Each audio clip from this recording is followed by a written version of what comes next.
గత 5 సంవత్సరాలు గడిచింది. 5 సంవత్సరాల ముందు 2019లో ముఖ్యమంత్రి గారు పాదయాత్ర చేశారు, బస్సు యాత్ర, అన్ని యాత్రలు చేశారు. మరి ఎన్నో హామీలు కురిపించారు మన ముఖ్యమంత్రి గారు. నంద్యాల జిల్లాలో బస్సు యాత్రలో పాదయాత్ర చేస్తూ ఎన్నో హామీలు ఇచ్చారు. దాంట్లో భాగంగా ఉదాహరణకు చెప్తున్న కొన్ని హామీలు చెప్తున్నాను. నాపరాయి ఏదైతే ఉందో ప్రాజెక్టు అది పూర్తి దాంట్లో ఏవైనా కరెంటు బిల్స్ తగ్గిస్తాను, లేదంటే ఛార్జీలను తగ్గిస్తాను, అక్కడ ఉన్న సమస్యలను తీరుస్తాను. దాని గురించి మాట్లాడింది లేదు. ఈరోజు ఇరిగేషన్ హంద్రీనీవా నీటిని తీసుకొచ్చి చెరువులను నింపుతాను అని చెప్పారు. లేదు, ఆ హామీ కూడా పూర్తవ్వదు. అట్లాగే సార్ చెప్పినట్టు ఎటువంటి ప్రాజెక్టు పూర్తి చేయలేదు. అలగనూరు ప్రాజెక్టు కూలిపోయే పరిస్థితి, దాన్ని రిపేర్ చేయలేదు. అవుకు ప్రాజెక్టు పూర్తి చేయలేదు.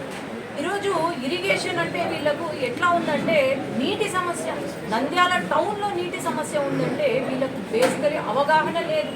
ఏ నది ఎక్కడ పారుతుందో, ఎప్పుడు గేట్లు తెరవాలో, ఎప్పుడు గేట్లు ముయ్యాలో, ఎప్పుడు కరెంటు బిల్లులు కట్టాలో ఇరిగేషన్ ఒక ప్రాజెక్టులో అనేది ఒక అవగాహన లేకుండానే ఇన్ని సమస్యలు. ఇక్కడ ఏమైనా పరిశ్రమలు వచ్చాయా అంటే ఒక్క పరిశ్రమ తీసుకురాలి. ఏమైనా పరిశ్రమలు వచ్చాయా అంటే అది తెలుగుదేశం హయాంలో చంద్రబాబు నాయుడు గారు తెచ్చిన పరిశ్రమలే తప్ప ఇంకా వేరేవేమీ లేదు.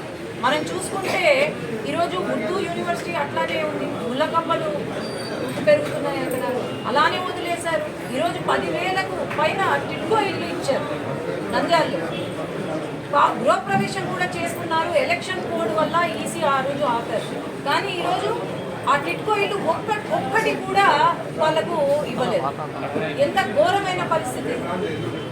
ఈరోజు ఆ రోజు ఏమన్నారు, మన ఎంపీ అభ్యర్థి ఏమన్నారు, వేరే వారి ఎవరైతే బాధితులు ఉన్నారో వాళ్ళని ఆదుకుంటామని చెప్పారు. మరి ఆ ప్రస్తావన తెచ్చారా?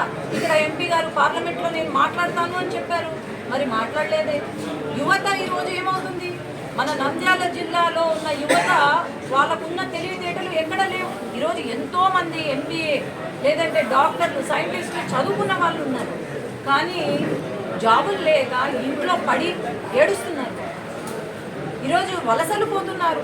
నంద్యాల జిల్లాలో హైయెస్ట్ అమ్మాయిలను పాపము ఎక్కడో పని చేసుకోవడానికని మన స్టేట్ బయటికి పంపిస్తున్నారు, లేదంటే ఎక్కడో సౌదీ కంట్రీస్కి పంపిస్తున్నారు. మరి ఏంటిది? నంద్యాలలో మైనారిటీ, బేసికలీ ఇక్కడ నంద్యాల టౌన్లో ముస్లిమ్స్ అధికంగా ఉన్నారు. మరి ముస్లింలను ఎంత మోసం చేశారంటే వీళ్ళు కనీసము 4% రిజర్వేషన్ ఏదైతే ఉందో అది తీసేయమని రాజ్యసభ సభ్యులు పోయి మాట్లాడతారు. ఈరోజు నామినేటెడ్ పదవులు కానీ ఏవైనా పనులు కానీ దాన్ని రిజర్వేషన్లో అమలు చేస్తామంటే అది కూడా అమలు చేయమన్నారు. ఈరోజు ఇమాంలు ఉన్నారు, ఇమాంలకు ప్రతి నెల 15,000 రూపాయలు ఇస్తామని చెప్పారు, ఇవ్వలేదు. ఏదైనా చేశారు అంటే ఒక టీడీపీ ప్రభుత్వమే తప్ప ఇంకేమీ లేదు. కాబట్టి ప్రతి ఒక్కరూ కూడా నంద్యాల జిల్లాలో కొంతమంది ఉన్నారు నాయకులు, ఇప్పుడే చెప్పకూడదులే, ఫస్ట్ ప్రెస్ మీట్ కాబట్టి మళ్ళీ వచ్చే ప్రెస్ మీట్లో మనం మాట్లాడుకుందాము. ఈరోజు ఇంకొకటి ఏంటంటే బాధాకరమైన విషయం, నిన్న చేనేత కుటుంబం ఒకటి కడప జిల్లాలో ఆత్మహత్య చేసుకుంది. ఎంత దారుణం అంటే పాపం వాళ్ళ భూమిని కబ్జా చేసి రికార్డులు తారుమారు చేసి ఒక ఇన్నోసెంట్ కుటుంబము నిన్న ఆత్మహత్య చేసుకుంది.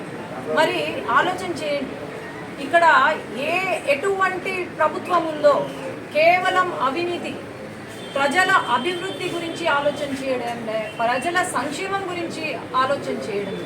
జిల్లాలో ఎవరైనా బాగుపడినారంటే అది కేవలం ఇక్కడ ఉన్న ఎమ్మెల్యేలు, ఎంపీ తప్ప ఎవరు బాగుపడిన వాడే లేడు ఈ జిల్లాలో. కాబట్టి ప్రతి ఒక్కరూ ఆలోచన చేసి నంద్యాల అసెంబ్లీ ఫారూక్ గారిని అలాగే నంద్యాల పార్లమెంటు నన్ను గెలిపించవలసిందిగా కోరుతుంది.